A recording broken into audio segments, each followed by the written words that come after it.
Hi everyone, and welcome back. Today on Spellwick, we are going to be doing a little bit of building together. I unfortunately got some of my footage a little bit mixed up and out of order, so I am going to have part of this be a speed build because it would just be way too long otherwise, and then part of it we'll do it together. But to start today, I would like to show you everything I've worked on so far. So let's take a look. Some of this I have not recorded. I just kind of did this on my own time. Needed some relaxing time, you know. So this is the actual neighborhood when you first walk in on the island. So I went ahead and I added some different items, and I actually added this here too. I'm picturing us having the Friendsgiving feast actually right here on the beach. I just think it would be a really good spot for, you know, all of the villagers to come and have their feast together, and we'll have multiple like feasting spots. I feel like it makes sense to have it here just at the base of this like neighborhood. So yeah, obviously we're gonna have to move my house, and I will get to that in a little bit because we did move it once already, and unfortunately we had to move it back to the beach. And then Lucha is still here, unfortunately. If you saw my latest TikTok, you can see that Lucky and I tried. I mean, Lucky came up with a great plan, but it wasn't executed, for lack of a better word. So anyway, we have Bones' house here, and he is just so cute. So he's staying, and we're obviously going to customize each of the villager houses as we see fit. So everything will be uniform. Now, I did add a bunch of these candles, and I love how they all look. I feel like it just really ties in that element that I wanted. I did decide to download a few more codes as well. So we have this cute leaf code, and I feel like it just adds a little bit of filler where we can't fit all of the items. So yeah, and then I put this little apple here on a log. It just was giving like witchy vibes to me. And we have Coco's house. We did get Coco because Patty did decide to leave, and I just love Coco for this island. I know she's kind of controversial, but I think she's perfect for here. And we have a different mix of like orange, white, and green pumpkins. So I actually love how that turned out, especially with like all the flowers. We layered some codes as well, just to tie everything together and make sure that we didn't have any like missing elements. And I laid some pine cones and some leaves around. Just want to have a good mix of everything. I do think I'll end up planting some like shrubs here, like do like flowers and shrubs mixed together. And of course we're here at the entrance, which you've probably seen about a million times now if you've been following along. But we're gonna run up here. Oh, and look at Kiki. She's just doing her exercises. Good for you, Kiki. Oh, and Leonardo is out and about. Now, I know I said originally that we would be getting rid of him, but I think he is gonna stay actually, because this is his house, and I actually think it's like perfect. Especially for this area. I thought I was gonna make this like really like big moment up here on the third level, but I ended up just kind of like making it his house and this cute little garden. So he's got mushrooms and orange pumpkins, and I just feel like it turned out really cute. So I think he's gonna stay, and I just feel like his house colors like really go with like what we did up here. So you'll also see I got this little like moonstone code, and that will tie in just a little bit. And we have some filler, and as you can see, we did actually add another cliff back there. So let's run around that way. I'll show you from here. So I want to see, oh, we don't need that. Pull out the camera here. So you can kind of see it just really fills in the back of that little forest there, and at night it really does look nice and spooky. So especially with the vines, I just felt like it added a little more that we kind of needed. And I added a candle and some more codes over here. Oh my God, Lucha, I swear to God, what do you need? Oh, okay. What do you, this better be a good one. Yes, Lucha, I do. In fact, you are the cause of that most of the time.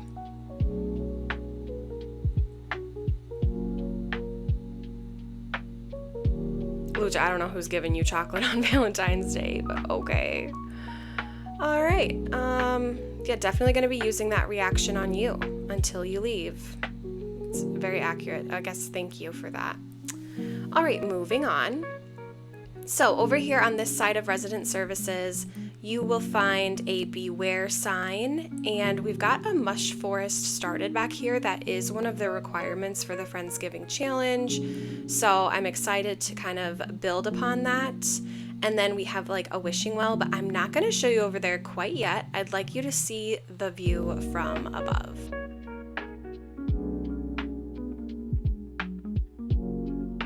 So this is our first usage of the Starry Night path on the ground, and I think it looks really cute. At night, it actually really does kind of glow, so that's pretty cool. And I do think the vines down there, like I wasn't gonna put that many at first, but I do think it looks good. And obviously there's a lot more work to be done here, but I wanna show you our little water feature. So we have a cute little crescent moon pond, and I just want to get as good of a view as we can, and I'm going to get out of the way.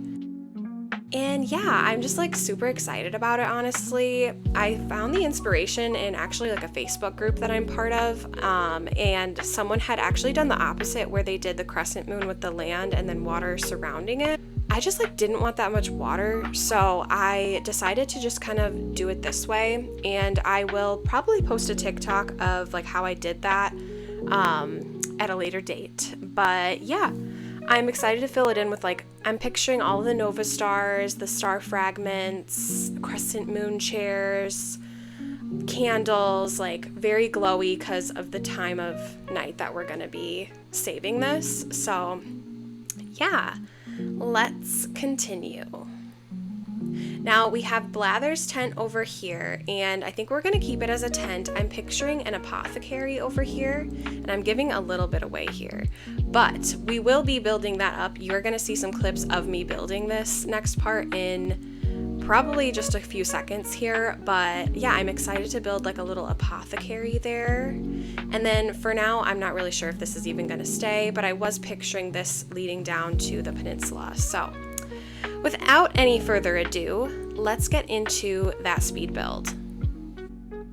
Welcome to the speed build portion of the video. In this clip, I was trying to decide really what I wanted to do. I knew I wanted my house on this back left corner of the island, and we are on the third tier here. So I kind of started by taking a look at the space we had and figuring out what items we needed. I did go ahead and get like castle walls and like all the things I thought that I would need, because I was picturing just having like a really cool moment of like a castle, like maybe haunted castle.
And we're back. So I hope you enjoyed that little bit of speed building. This is what I did actually after that was recorded. My computer completely crashed on me, like it literally shut down, and that was all the footage I had. So I did kind of just, power through, and I'm really happy with how it turned out so far. I'll just give you guys a quick little tour of everything. So when you come up here, obviously the path cuts off here because we're really just focusing on this area, but yeah, I think it looks really cool from the distance, especially like with the candles and stuff. You're like, ooh, like what is this spooky area? And we have the twisted, I always want to call them like twisted trees. They're the decayed trees, but twisted sounds cuter, so we're gonna call them that. And I put some of the leaf code. I put these broken, ruined seats, I think that's what they're called, and some Leo fragments on top of them. And then I put the big giant vines as well. I put some candles up on top of the castle and up on top of the pillars up there as well. And we built this cute little grave site. I feel like it's so cute, honestly, and I love that code. So I'm very happy with how that turned out. And I decided I actually just put that little creepy skeleton item there, and I don't know if it'll stay there, but regardless, I feel like it does kind of like make sense to be there. So yeah, and I'm picturing like we'll have this path lead back here, probably either to like the campsite or like another villager house or something. The right hand side of the island is going to be where we have the pumpkin patch and the pumpkin carving and all of the rest of the elements of this build. So I'm thinking that like the campsite or something there, maybe like a restaurant. I'm not really sure yet, but I'll probably work that out off camera just because I do like want to finish this in time. And even though we're on September 23rd in the game, it is currently October 14th in real life. So I just want to make sure I finish this by like the end of spooky season potentially or shortly after. But we do have technically until November 30th to finish this challenge. So I did move the house over one tile, and I'm not sure that it actually like helped. You gotta love Nintendo for the way that they just torture us with these rules that they have for us. I'm not sure why they would have it like this, where it doesn't line up no matter where you put it, but we're gonna just live with it. I think like the windows at least line up a little bit better now, and we're just gonna hope for the best. I can make a path work for this, but I'm still trying to decide what I want the path to look like. So, and I originally was gonna have like castle walls on either side to make it look like really cohesive, but at this point, I'm thinking maybe I'll put them behind. So let's just start with like laying a path, because I do think that is like my process, honestly.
Okay, let's start with these items. I also think I might just go ahead and fill this whole area up here with this code. I was thinking I would make like a curved little path to the house, but I don't think we're gonna do that.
Okay, I think that's where we're gonna leave it today. I'm a little stuck on what to do over here. I'm thinking maybe a seating area, or I don't know. I want it to be like someone is cooking up a potion, like I'm in here being a witch. So I hope that this brought you some inspiration and just showed you that like this game is a process, just like much of life. Sometimes things go the way we think they will, and sometimes they just don't, and that's okay. Thank you so much for coming along on this journey with me. I hope that wherever you are today, that this gave you a little bit of peace and some comfort in your day, and I will see you next time. Bye!